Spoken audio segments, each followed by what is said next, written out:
Hi, my name is Yvonne Pilon. I'm the President and CEO of WETech Alliance.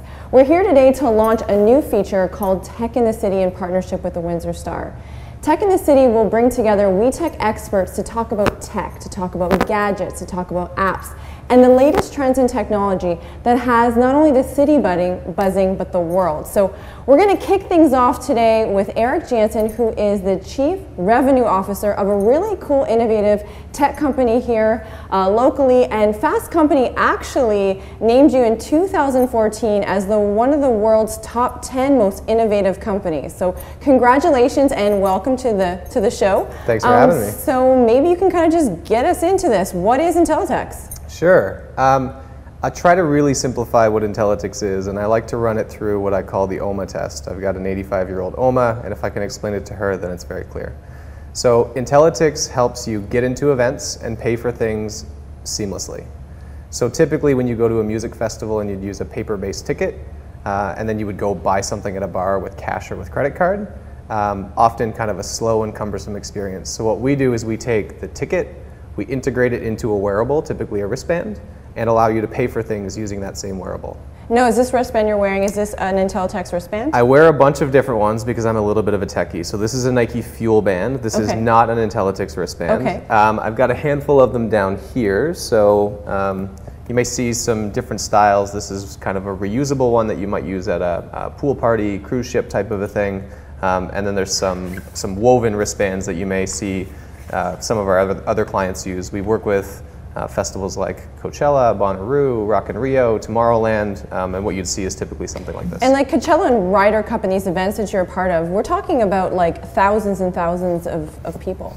Yeah, often hundreds and hundreds of thousands at a time. So when we deploy our hardware and software and services, we're creating what I call a cashless city.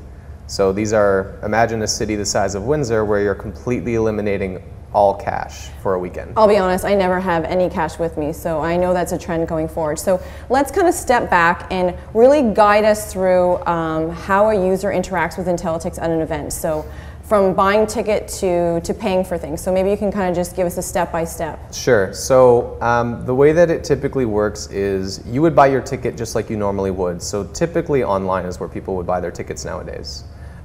You'd buy your ticket, but instead of receiving a ticket in the mail or an e-ticket, you would receive a physical RFID-enabled wristband.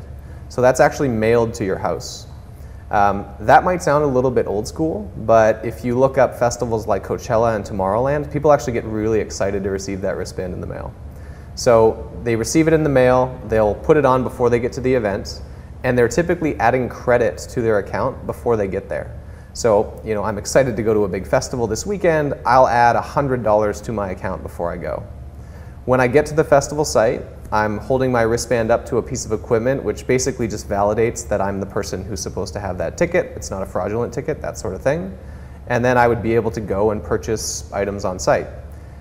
If I haven't added money before, which is often the case for 50% of people, they just show up day of. Think of it like instead of buying tokens, instead of buying tickets, you would go to a station, you would say give $50 and you would add credit to your account or to your wristband. Simple as that. And then at the end of the event, whatever you don't spend is automatically refunded to you. So if I gather this, so basically I get this bracelet in the mail, it allows me entry into the event. I can pay with my bracelet, so I'm just scanning something and saying, hey, I want a t-shirt or a beer or some food, and I'm scanning this. Now, I know I saw on the website there's also a social media integration, so tell me more about the brand opportunities with these bracelets. Yeah, so huge trends in festivals right now. I think that festivals and sponsorship at festivals is typically very old school. You'll see a logo next to a stage, and that drives a lot of revenue for festivals. What we're trying to do is, since a lot of these wristbands are linked to unique profiles, how can we do really neat things on site that get people excited about the technology or excited to interact with that sponsor? So an example might be, Yvonne, you go to a festival this weekend, and you're standing at a certain stage at 10 p.m. and you see an awesome set.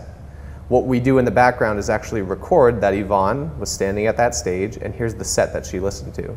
And you might receive an email or a Facebook post from a sponsor like Spotify that says, hope you had a great time last night. Wow. Here's the set list. Enjoy a 60-day free trial.